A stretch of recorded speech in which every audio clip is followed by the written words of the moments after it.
Hey, before we get started, I want to tell you about something that's changing the game for women in dental leadership. It's called the Empowered Leadership Experience for Women in Dental. It's a 6-month transformational journey for women who are done with burnout, overfunctioning, and trying to lead like someone they're not. This isn't just another leadership training, it's a coming home to your voice, your power, and your joy. If you've ever felt alone at the top or stuck somewhere in the middle, this one's for you. Enrollment is now open. Head to leadhershipexperience.com to enroll. Because real leadership isn't about performing, it's about remembering who you are. Now, let's get into today's episode. Linda Kane has been in the dental industry since 1999.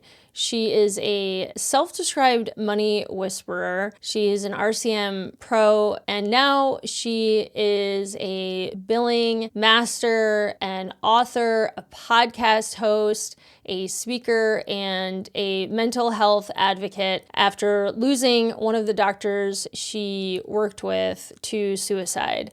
She is on a mission to save dentists' lives, and she's doing incredible and extraordinary work. And she's also seen throughout the duration of her career, behind the scenes, the stress that broken systems, financial issues, front office chaos, and just the emotional and mental load a lot of practices carry when they have issues within the office. And she's an absolute delight. She's quickly becoming one of my most favorite people in the industry. And in this episode, we talk about her story, the aftermath, what she's up to now, and also the why behind why so many doctors are struggling from a mental health perspective, what we can do about it, and just really, again, what I am so committed to is normalizing these types of conversations, letting people that they are not alone and that help is out there, and help is honestly required, I think, in any area of life, whether it's through a mentor, a coach, a guide, colleagues, support groups, wherever you go. It's so important to get the support that you need, and so many people need it and are doing it. And anyone that's out there, really encourage you to raise your hand and just ask, even if it's with a trusted colleague or getting a therapist if it's needed. So we dive into that on this episode. Linda's incredibly funny and she's just a doll. So in addition to some of the heaviness in some of these topics, she also brings a lot of laughs, and I really think you're going to get a lot out of this episode. Linda, welcome to the Real Talk of Dental. I'm so grateful for this conversation we're going to have today. I met you, just this last November at the Dental Entrepreneurial Women's Summit as part of DO. And you stood up in front of the room and shared a really powerful story. And as soon as you shared, I was like, I need to connect with her and talk with her, because I knew right away, one, you're my kind of people, and two, you really care about the things that I deeply care about as well. And you're on a mission, as am I. And I know that together we can do a lot of really great work. And you have such a beautiful perspective, and the work that you're doing is really, really incredible. So I can't wait to share more about what you do with other folks as well. But yeah, to start off, just go ahead and share your story. Oh my gosh, thank you so much for having me here with you. This has been something that has absolutely changed my life. I spent 25 years. I had been in dentistry at the time that this happened. And, I was really doing a favor to this doctor. I had spent a lot of years working in dentistry, and this doctor came to me as a result of mutual friendships, just networking kind of thing. And begged me. He said, Linda, come out and sit in my office with me and talk with me and just help me start this brand new startup practice. He'd already done a big startup practice in Boise, and he was going to a smaller, more rural town, and he wanted to start up another one. He just had an itch for it. He wanted to do it. And I loved him from the moment I met him, and I'd heard great things about him from the other people that connected us. And basically, what happened was we started that brand new practice, and it was hard. We put an associate doctor in there because this doctor was kind of retired. He didn't really want to practice dentistry anymore, but he loved the business of dentistry. And we had this associate doctor in there, and that doctor was rough, man. It was rough. He was very full of himself, and he really thought he was the cat's meow, and he offended a lot of people, and it was just a real problem in this small community. Everybody talks. Everybody's at the soccer field together, like everybody talks. And it was getting kind of tough in this practice because I just couldn't rein in this doctor. I was trying really hard. Basically, the long and short of it is he had asked me, hey, I know you're a consultant. I know you own your own billing company, but will you please come in? It's a startup. It's going to be open 2 days a week, right at first, then eventually 3 days a week. And I thought, well, I can fit that in, right?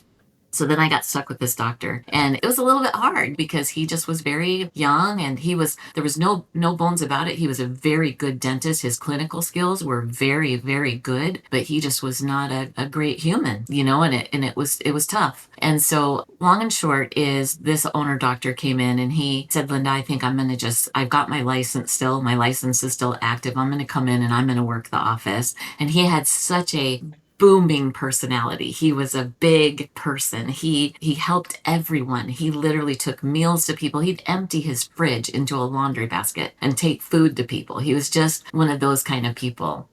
And so the practice had been open about a year and a half, a brand new startup in a small community. That's hard to do. And anyway, this one particular Thursday, he said to me, Linda, I don't think I can go to church alone. And he cried. And I said, well, I'm the poster child for going to church alone, right? Like I've done that for a long time. You can do it. You can come to church with me. I'll go to church with you. And that was my first sign that something was maybe not okay. First sign. He was always so happy and positive. It was the next Sunday, I got a call from his daughter that dad wouldn't be coming to the office tomorrow. And I said, well, what's going on? Because I knew he was worried about things on Thursday. And yeah, she just said, well, I can't really talk about more than that. Okay, all right, well, I'll just go in on Monday and I'll try to move things around, Will he be here Tuesday? And she goes, well, I don't really know. We'll see. I said, okay, all right. But I thought that was weird. Well, then Monday morning, one of the doctor's very, very good friends called the office and said, Linda, are you sitting down? And I said, well, no, do I need to be? And he said, yeah. And he said, Chad took his life last night. I said, what? Oof. And I just lost it. I just cried. And it was, gosh, that was very, very hard to hear because he was just such a cool, good man. He ran marathons. He did so many things, but I knew he'd been fighting with depression for years, years. He had written books on it. Anyway, what happened after that was what I think is the most touching and beautiful thing ever. This particular doctor who gave me the news, about an hour later, he called me and said, hey, I moved my schedule around. I'm going to bring a couple of my assistants and we're going to come in and see your patients. And that's what happened for 3 months. For 3 months, another doctor would call me and say, hey, Linda, I'm at this practice, but Chad was a really good friend of mine.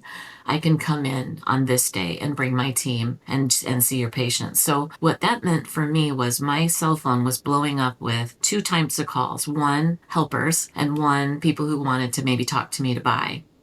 And so I had 2 different notebooks and I was color coding things. I was trying to keep it all square because I was always also talking to patients and trying to get them moved to when this new friend was going to come in. So it was constant telling the story over and over again, right? Hey, patient, unfortunately, our doctor has passed away. And they were like, what? And then they want to know what's going on. And I'm like, well, I can't tell you too much right now, but I'll talk to you when you come in, But his friend, this doctor so-and-so is going to come in and see you. Can you come this day at this time? And that's what I did with every patient on the schedule. I had to move them all around. So keep in mind, when he passed, my entire team quit. So I had nothing. I had no hygienist. Well, no, I had the hygienist for a couple of months. She stayed until the new doctor came in. I did have the hygienist. I didn't have assistants, though. I didn't have anyone else on the team. So they always would have to come and bring their own assistant with them and their own supplies because I had no one to really order supplies. I didn't know how to order supplies. So it was a little different.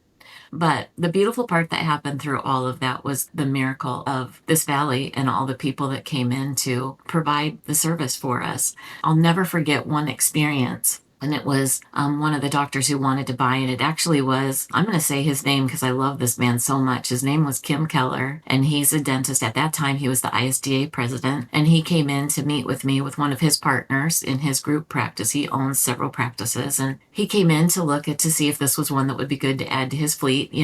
And he sat with me and I just did what I did, right? I showed him all the numbers. I showed him all the information. I knew that practice like the back of my hand. And I showed him all the numbers and I just was tough. I didn't cry. I was like there. I was just doing it, And he looked at me and he had said, "Can I touch your knee?" And he reached out and just touched my knee and he said, "Baby girl, this is not your responsibility." And I looked at him square in the eyes and said, "Well, today it is. There's no one else that can do it." And he just looked at me and he got up and he gave me this big hug and we just cried because he knew the doctor really well too. Anyway, long and short of the story is we did that for 3 months and eventually we sold the practice. And this is probably one of the biggest lessons. The doctor who bought the practice took zero time to ask me, "Are you okay? How are you holding up?" He took zero time to say, "What systems do you have in place in the office?" Because I'm a trainer and consultant. I teach systems. I grow practices, right? It was really offensive to me to have him say, "Well, I want you to cancel that and start this, and I want you to cancel that and start this." He just started issuing orders to change everything. And then I told him my vision that I had a person that I really wanted to hire. I had been training her. She knows the practice. She's one of the patients. She can come on and take this practice and run with it. No, no, no, I'm going to hire someone else. And I said, okay. So I went down to talk to him in his other office. I said, well, since you're going to hire someone else and you clearly have this all under control, I'm going to go ahead and bow out here. In a couple of weeks, I'll give you a couple of weeks and wait till this new person comes in. He said, "Linda, you're the reason I bought the practice." And I looked at him as lovingly as I could and said, "Well, that's your first mistake. You never bothered to get to know me or ask me how I was. I'm not a fixed asset of this practice. So here's your key. Here's your credit card.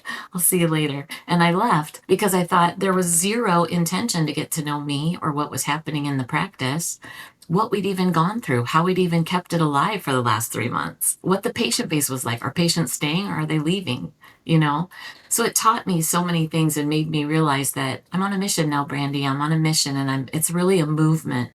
I am going to do everything in my power to save doctors' lives, number one. I don't want children to not have their father. I don't want spouses to not have their spouse. I don't want teams to go through what I went through because very few offices have a manager that's going to sit there and do it all for them. It's all going to just fall apart. But I just couldn't let that happen. But no, I'm on a mission. I'm on a mission and a movement. Yeah. So I wrote Dental Office Rescue, and it's a book that I have that's all the systems that you need to have in place in a dental office. And I have a podcast that I can't wait to have you on that's called Dental Office Rescue that talks about those kinds of things too. Yeah, and before we started our conversation today, I was sharing with you that I was on the call with a client of mine this morning and an associate that he used to work with over the holidays, ended his life as well. And there weren't too many indicators that it was going to happen. There usually never is, as much as people kind of think there will be. But it was just another sobering reminder, that it is an epidemic. People out there are struggling and they need to know that there's help, and that anxiety is so prevalent in the dental industry, and a lot of that fear and feeling like you're trapped and you can't get out of something. And just to talk more about it and have these open conversations, because there are people out there that are thinking about it all the time, and just to know that they're not alone, and to destigmatize, I guess, even some of the thoughts and some of the mental health crisis, because I know even in dentistry still, it can be a little taboo to talk about getting therapy or having mental health issues, because what will people think? And a lot of people are closeted about these issues because of the stigma of getting mental help or being on medication and thinking, oh my gosh, what patient is going to want to see a doctor that deals with depression? I better look like I have it together. And then it's just this endless cycle of feeling trapped and all alone and isolated. And so I'm so grateful that you're doing the work that you do, and that you also have the courage to share your story and talk about that experience. And so I think too, like I know you and I have chatted offline about about this quite a bit, but for you to share with those that are listening, because you had shared with me there weren't too many indicators, or you felt very blindsided when you found out the news, I suppose. Oh yeah, the thing is that he was just he was just such a cool guy, and he ran like Ironmans. He took my son shooting with him on the weekends with his boys. He built my son an AR-15 gun. Built it from the scratch, and they took it up into the mountains, and they would shoot things, shoot pop cans and all kinds of things up in the mountains. And they just, I don't know, he was just such a cool guy. He really was. But he was open about it. He did have depression, and he had written books about it. He focused his life on giving to combat it, like he was open about it. He was open that he did struggle with that. He wasn't closeted about it, but I felt like he was doing really well. He was in a good spot. He was happy. He was energized. He was doing great. But I think there were other things that were happening in this particular situation that weren't in the office's control, and I don't want to dive into that. But I think that there were other things going on that weren't us necessarily. But I do think, as I've been on this mission, I feel like what I'm meeting is people, more so what I'm meeting in offices is situations where they don't have real leadership. They don't have systems in place. They don't have an educated staff. They don't have the things that they need in their office for their office to run smooth. So the way that I describe that is these doctors are wearing these bruises, and these bruises keep them awake at night and make them start to have these kinds of feelings that they're on an island alone and nobody understands what they're going through, because realistically, you're in your rural town that you live in and you're running your practice, and it does feel like you're on your ship all alone. And that's, I guess, my whole mission is to say, you're not all alone. There's tons of other doctors all around you that are feeling the same way that you're feeling. Let's just get some of these internal things taken care of, right? They're going to sleep so much better at night if they know that they're not losing money, if they know that their patients aren't walking out the back door. You know what I mean? If they know that their patients are paying their bill, that their team's being honest and they're not stealing from them. You know what I mean? Like, there's lots and lots of things that we can do in the here and the now to make the quality of their life better, so that they don't get to the point that they think about these things. If they can go to work and they're happy when they go to work, and they can not take crap home to their family at night, then probably they're not going to be as much in this spot. So that's my whole thing, is about teaching them how to do things right and teaching them how to have the right things in their offices. Because if we can do that, maybe we can prevent some of this. But it is important to talk about it and talk about how real it is.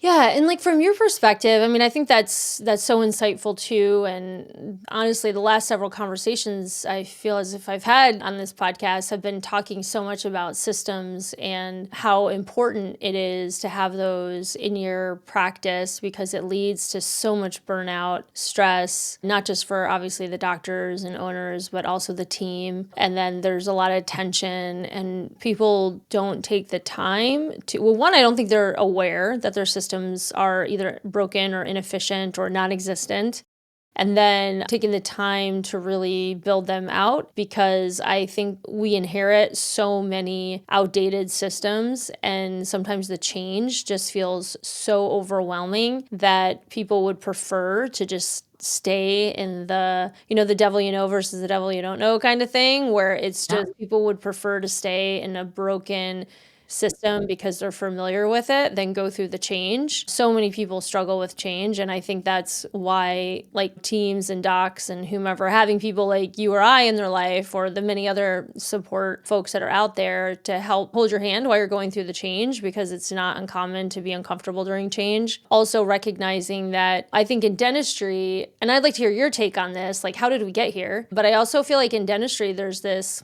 a lot of time leaders think they have to know everything, and that if they struggle in running the business, that somehow they're just like this ultimate failure, and maybe they have debt, or their team doesn't like them, or they're struggling with whatever, or angry patients, or complicated cases that they just can't figure out, and they feel like they're an imposter and they're not a good doctor. And I mean, the list goes on.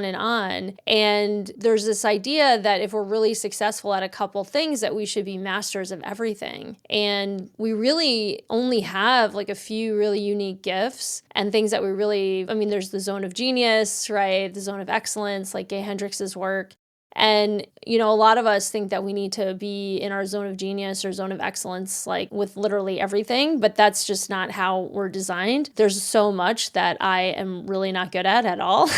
So, but I'm really good at a handful of things, right? And that's what I try to express, in my day to day, is focusing on that and recognizing, oh, I need to hire this stuff out. It's the idea of, what is it? Delegate, automate, or delete, to just get rid of. So what can you remove? What can you delegate? And what can you automate? And taking the load off your shoulders. But so many doctors think that they are superhuman and superheroes and can do it all, and don't recognize that it's quietly eating away at their soul, really. So that's just kind of been my experience, more recently too, in recognizing some of this. But you've been at this for a very long time as well, and been in the weeds and the trenches with many offices. Like, what's your take? Like, how did the industry get here? Like, how did people get so overwhelmed, and what's causing the internal chaos, you think? Yeah. Well, I think it starts at the very beginning. I think in our education system for our doctors, Mm, there is really no education about running your business. 1000%. Yeah. There's all kinds of education how to do the dentistry, but there's nothing to manage your practice. And so I think if we're not going to make it a part of our curriculum, and I understand why, I understand how it gets there, because the landscape of dentistry has changed so much in the last 25, 28 years. It never used to be that a general dentist placed an implant or a bone graft or a sinus lift. That was always referred to an oral surgeon. Now our dentists that are graduating today are doing all of those things and doing them efficient, where some of our more senior doctors aren't even doing those services. They're referring them out, right? I understand the problem. The education system has so much to teach in a given amount of time that they omit that thing because there's so much dentistry to teach. So I understand how it happens. So because of that, there should be a required mentorship, that we connect you to a mentor when you graduate from, you're a D5 and you go out in your residency or whatever, that you get a mentor assigned to you to help you to make decisions. And I think you should have a mentor assigned to you like on your third year, because maybe you decide, how do you decide? Do I want to be an endodontist, or do I want to be an orthodontist, or do I want to be an oral surgeon? Like, how do they know even how they're going to decide what specialty they're going to go into, right? They have really no thing to kind of support them and guide them in the process. So I think that's the first problem, is that they don't get any education about their business. And then second, this frustrates me so much, but they get out into business and they just think they can do it all. They just think they can do it all. And they have these little walls on their box. And I'm sorry if I'm showing an attitude here, but they have these walls on their box, and they have heard it from maybe their dad or their mom who was a dentist before or whatever, but they have these walls on their box, and they've got that, I hate to say it, but that know-it-all manager who's sitting in their office that's telling them the way to do things, that doesn't really know the way to do things. I don't know. My dad said something to me one time and it really kind of made me mad. But the more I've thought about it, I realize he's right. You can think in your own mind, and any of your listeners, think in your own mind. Are you the kind of worker that your standard is to work up here? Your standard is to work at this level, and the rest of the world works at a standard right here, and you just get frustrated because they're not coming up to your level. You know what I mean? And I think that's a big thing to realize, is that not everybody's going to put in that level of ownership in the practice. And so I think the next wave of what happens is that they just don't know what they don't know. And it's not their fault. They just don't know what they don't know. And they don't have anybody in their little circle there in the office that is trying to figure it out. Right. And so if you don't pay to take your team to continuing education, or you don't invest in your team to get them extra resources to bring in outside ideas, or you don't get real active on certain Facebook groups, Dental Nachos or whoever, right? Get involved, DEW, all the ones that we can do, get involved with some of the groups to realize that there's more out there, right? Because I think the number one thing that's happening in these dental offices is that they don't have trained people doing the things that need to be done. So they're committing fraud. They're maybe struggling with embezzlement. It's totally because they don't know. The embezzlement, the person doing that knows what they're doing, but the potential fraud or the potential wrongdoing that they're doing when they're participating with insurances. I'm just going to give you a statistic, okay? I'm going to tell you some of the things that are happening, because I work with dental insurance and I work with outsourcing dental insurance. So here's a reality check. We are in 2026. It used to be that nobody really got audited. Doctors could just do what they wanted to do, and they never really worried, they're never going to catch me in my little town where I live, right? Well, I will tell you that I sat at the Women in DSO conference last summer. So almost a year ago, I sat in the Women in DSO conference, and the president of MDion got up and said, "We process 5 million claims a day. 5 million claims a day." And you can see there where their problem is, right? They can't employ humans that are going to scrub each one of those claims, right? They just can't. There's no way. At that level, 5 million, that's how many million in a week's time, right? That's so many claims. So they have to employ the use of AI to look at the claims. So when you're talking about that, what AI is going to do is it's going to scrub your whole past for this tax ID, and it's going to look, and it can be this pendulum swing. It could be the smile, right? And if you're right here in the center of that, you better stay right there in the center of that, because if you ever do anything and it flags you to the left or flags you to the right, you're going to get audited. It's 2026. It's going to happen. You're going to get audited. And so I had Roy Shelburne on my podcast a couple weeks ago, and it's going to air here soon. And I'm so excited. He's a doctor that actually went to federal prison because he did something wrong that he didn't even know he did wrong, right? And that's going to happen to all of our dentists. So those dentists, I would say to those dentists who might be listening to this podcast, you might have done everything and been okay up till now, but I would venture to guess you're not going to be okay past now. You really do have to have help. But let's go back to your question. I can ramble really well. Your question was like about outsourcing and things like that. The reality is these women or these men who are in your office that are doing this work, this more technical, highly trained work, they literally burn out because they have so much pressure on their shoulders to do all the things that they're doing. And I see it all the time, Brandy. I see it all the time on these Facebook groups. I see doctors going, "I'm hiring an office manager, and her job is to handle all of the insurance, to handle the treatment coordination, to handle the recall program, the unscheduled treatment program. They're going to be the person at the front desk. They're going to be handling the new patient calls. They're going to be everything." And I'm thinking, and you want one human to do all of that. It's like the jack of all trades and master of none, right? With that negative connotation to it, but it's the reality check. They do all of that. And if you expect them to, they're going to eventually burn out. And then you lose your team, and then you're in that cycle again.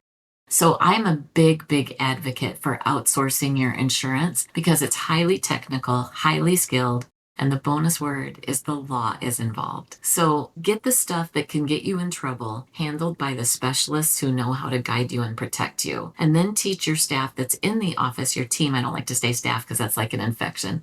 So team, how to do all the patient forward systems, and you're going to have a much more happy office. Yeah. You're dropping some truth bombs today, Linda. I love it.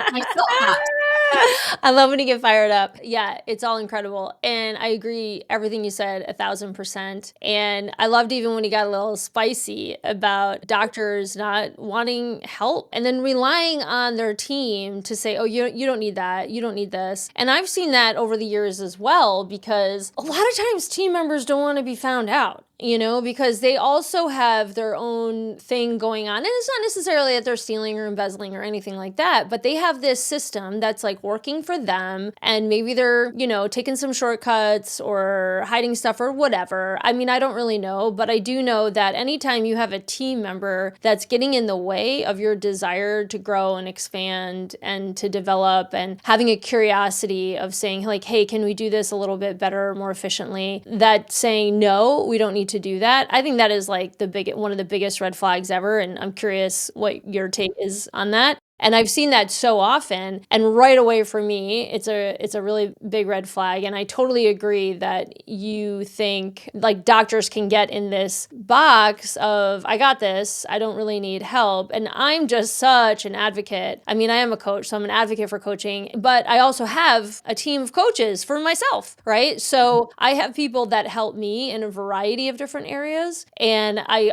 always joke, it takes a village to keep me, dialed in and walking the straight line. And I'm not afraid to admit that, because I think having coaches and supports and mentors, I have several mentors as well. I mean, it's what makes me so freaking awesome, right? And you too. It's like, Yeah. why not? Like, what's the point? Like, I want to like experience a cool life, and I'm a curious George over here. I always want to Yep. like be building and creating and generating and producing and giving back and stuff like that. So why not? I think it's super fun. And so many people are afraid to have anyone look under the hood, and there's just so much fear. And I wish people would get that there's really nothing to be afraid of. Yes, you can hire shitty coaches. There's a ton of them out there. There's a ton of shitty consultants. Yes, you're going to make some bad investments, right? Or not ideal investments. And you're going to choose people and things that you didn't get the ROI that you wanted, or the results that you hoped for, or the support that you were looking for. And that's also part of being a business owner and entrepreneur. Like you and I both, I'm sure, have invested in things. I know for myself, I've invested in things that didn't turn out the way that I hoped, or the promises weren't fulfilled on, but it was always moving the needle forward. I always learned from that experience, and it's like getting into a relationship. It's like having one bad relationship, so you're never going to like date or get into a relationship for the rest of your life. Like, I don't know about that, right? So it's like anything else. Like, you got to get in the ring. You're going to have some losses, but you're also going to have some wins. And the idea is that the wins will outweigh the losses. But yeah, I would love to hear your take. What is your feeling if you have a team member that's like, no, we don't need help. I got this. Like, I can do it all. So I'll tell you it from two different angles. So number one, we have a huge staffing shortage right now. It's hard to keep good people in your office. It really is. And dentists are being raked over the coals right now because the wages have gone so high, right? Especially with hygienists. Like hygienists just kind of flaunted over them like, hey, you have to pay me a whole bunch because you can't find another one of me. You know what I mean? So it's a little bit hard, right? Like it really, they do have a lot going on. But when you have a situation, I see this all the time when we talk with the doctor and he sees his numbers, he's diagnosed with me. He knows his numbers. He or she knows what's going on. They know that they've got a lot of aging claims. They know that they've got some systems that are breaking down, and they make the decision to bring an outsourced option in. The offices that are so grateful that it's there and choose to work side by side with us, it is a winning recipe. But we oftentimes get offices where the girl, or whoever, it's usually a girl at the front desk who's like, oh, we don't need you. We don't need you in here. I can do this by myself. Well, that's not the way we did it. We've always done it like this. And I'm like, well, that's why I'm trying to tell you that maybe you could think about this a little bit differently. But anyway, I think that's the biggest problem is I think sometimes they don't want to get found. And I'll give you an example of my own life in a dental office, right? I remember this one dental office I worked in, and I had moved from one side of the state to another side of the state. And what do? I go find a job at another dental office at that point in my life. And so I was working in this office, and they had brought me in because I had consulted in some offices and turned them from nearly bankruptcy to being $3 million in the next year. I had a success story under my belt. So they brought me in, and they were like, what can you do with our practice? And so I was helping them, and they came to me and they said, hey, Linda, the insurance is kind of stacking up. And I said, oh, that's a problem. Who's doing that? And he said, you. I'm like, oh, I do the insurance. I didn't know I did the insurance. They never made that part of the interview. Well, keep in mind, Brandy, I'd been in dentistry for like 19 years at this point. I knew insurance. I could explain treatment plans. I sent the claims. I did the attachments, but I was never the person that posted the payments. So I sat down and I was like, I'll figure this out. It can't be that hard. So I sat down and I started posting payments. And then I'm reading those EOBs and I'm seeing these reason codes and I'm seeing downgrades and I'm seeing primary and secondaries. And I'm like, I don't know how to do this. But I'm telling you right now, there are people that just do what they think they should, and they just do it. And then they cause problems and they create errors. I knew enough that I didn't know what I was doing. So I called one of my really good friends who was one of the first people on my team. And I asked her, I said, will you please come in with me tonight and go through these EOBs with me? Because I don't know what I'm doing, and she said, yeah. So I learned a ton that night. Well, then I got another person on my team who taught me all about the law. And I was like, oh, the law gets involved? Like I didn't even know,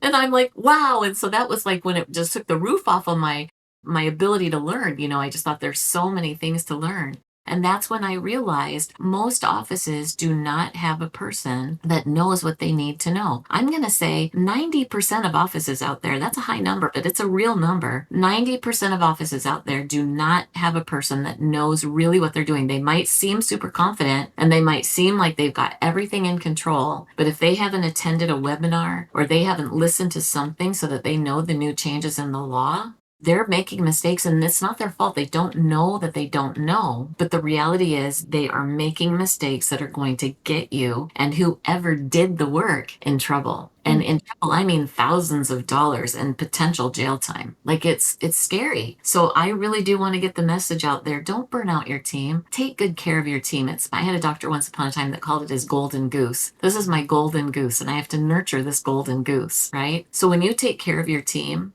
I guess what I was going to tell you is that when I was at that office, I was so busy doing 900 things and trying to master this new job of the insurance. I didn't even know there was such a thing as working on outstanding aging claims. Yeah. Didn't even know. I just was posting the payments and doing all this other stuff I was doing. And I'm like, oh my gosh, So then when I realized that, I thought, holy heck, I'm in charge of this and I did this so wrong. And so I've done it myself. I know what it's like to not know what you don't know.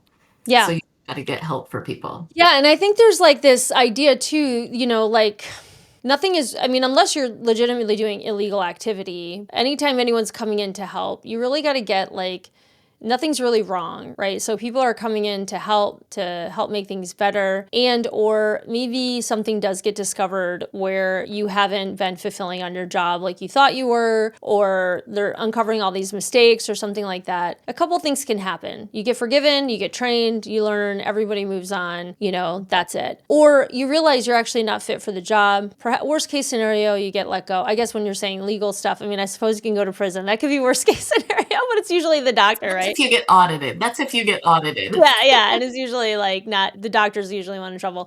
But let's just say worst case scenario, you get terminated or you get let go. That's not always a bad thing. If you're not really fit for the role, like you're probably not happy either, right? You're probably stressed to the max. You're probably miserable. There's probably some internal stress going on. And maybe you're just worried about, a change. And sometimes the universe does for you what you can't do for yourself, right? So I always say this too, and this idea, and because you know a bit about my story, I've been to hell and back a few times, and it all ends up finding its way to the truth in the end anyway. And I think if people had more of that level of spiritual connection or trust, and that's why I'm so focused, the people that I work with, is the inner work, right? Because when you're spiritually, mentally, emotionally fit, and physically helps too, you navigate life a whole lot easier, and you're not just like strong-holding onto every little thing with pure fear. And they often say we're motivated by two things. We're either motivated by fear or motivated by love. And I think most people are motivated by fear. And the only way that you can get to being motivated by love, or at least recognize, I'm really motivated by fear, let me move more towards love, is doing that inner work. I think that's what's really important. And the only way that you can get there is if you have mentors, if you have guides, if you have coaches, if you take the time to really invest in yourself. And I think you and I are living proof that when you do that kind of work, there's so much peace and life just becomes that much more manageable.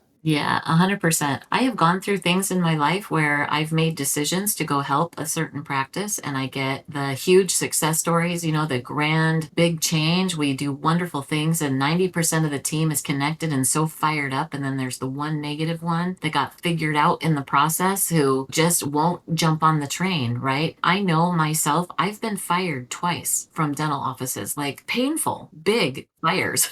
and it rocked my world. And I remember one day I pulled my comforter out of the dryer. I literally stuck it in the dryer before I went to work, right? I pulled my comforter out of the dryer and I laid on the couch for like 3 days. And my son was like, Mom, you need to like get on LinkedIn and work LinkedIn like it's your full-time job. But so I think that I've learned in my life from decisions and things that have happened to me, those are invitations. Those situations when those hard things and those what we might call bad things happen to us, those are just invitations to say, I am a very spiritual Christian person, and I do believe that is when God is like knocking you on the head and saying, are you going to listen yet? That's literally how I feel like it is for me. Like, you have so much more that I put inside you. Go claim it.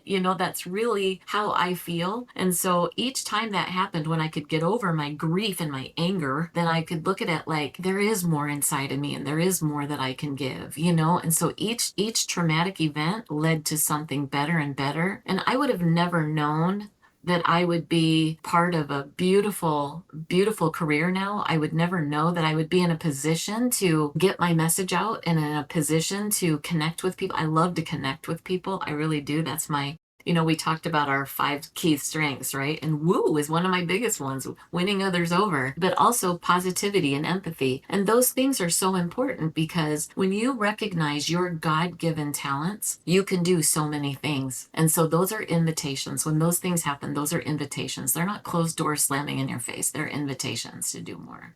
Yeah, I love that. And I love that you've had those experiences and you're living to tell about it. And what you're doing now is just so incredible, right? You're showing it that there was something bigger for you and more to be claimed. And I also believe that all of those stories then lead into who we are today. And it just adds more to your experience and what you're able to share with people and what we're both able to offer because we've lived through those experiences.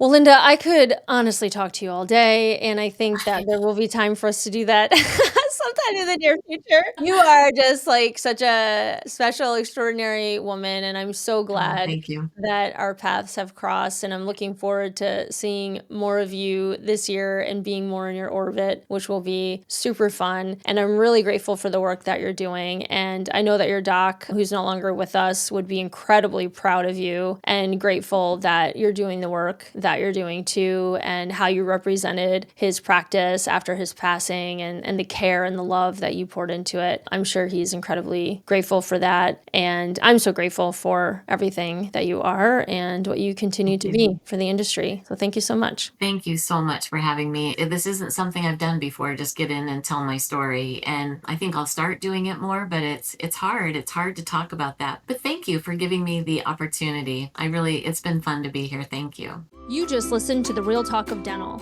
If it hit, if it stung, if it made you feel just a little more human, good. That's the point. This isn't about fixing practices, it's about healing people. And if you're brave enough to show up real in this industry, you're my kind of leader. Subscribe, call in, send your wildest workplace confession. And most importantly, don't clean up for anyone. The mess, that's where the magic lives. We'll see you again on the next episode.